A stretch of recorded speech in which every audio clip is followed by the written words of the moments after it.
Järgmine teema on see, et mulle tundub, et mul on idee ja ma tahaksin teada, kas see idee on ka hea. Mis asi on hea? See on põhiküsimus. Kuidas minu idee võiks olla hea? Ideed võib jämedalt jaotada siis sellisteks, mille teostamine võimaldaks inimestel kokku hoida aega, kokku hoida raha või teha mingeid asju paremini kui varem. Aja ja raha iseenesest võib isegi kokku panna üheks, sellepärast et üks mingi tuntud ütelus käiski see, eks ole, kuidas see raha ja aja vaheline vahetuskurss oli, üks ühele või midagi sellist.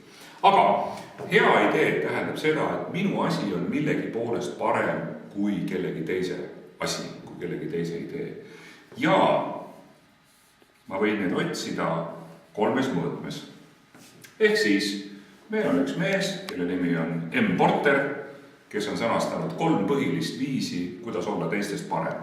Üks on see, et mul on vingemad asjad. Minu toode, minu teenus on parem kui teistel. Emptil on parem leviala.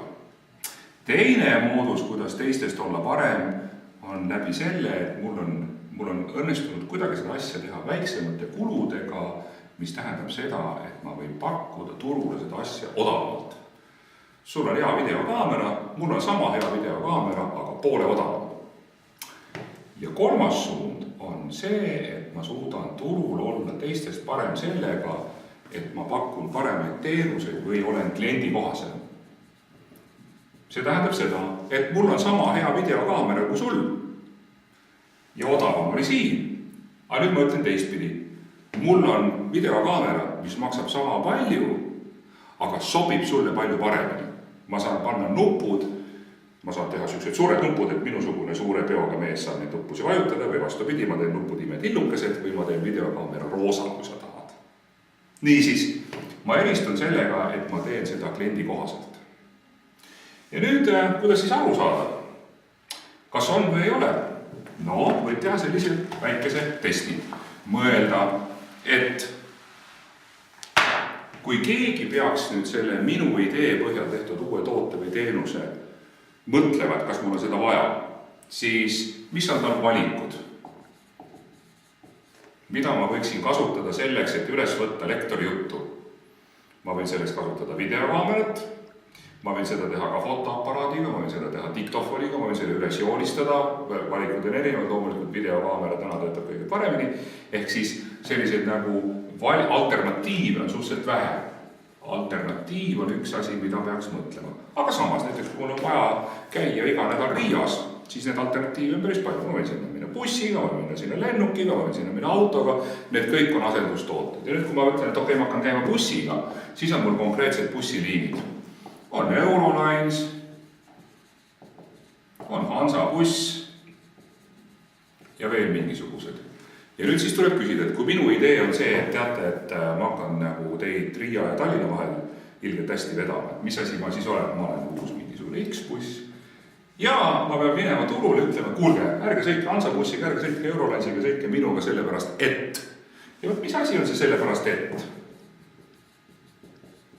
See on see, mille poolest ma olen parem. Kellest? No näiteks Hansa bussist. Nii, ja kuidas ma siis peaksin mõtlema? Kui mina osutan teenust, mille nimi on X-buss, siis Hansa buss on mis? No, ma ei tea, näiteks Hansa buss on suhteliselt kallis, mina olen suhteliselt odav. Hansa buss on suhteliselt täpne, mis mina olen.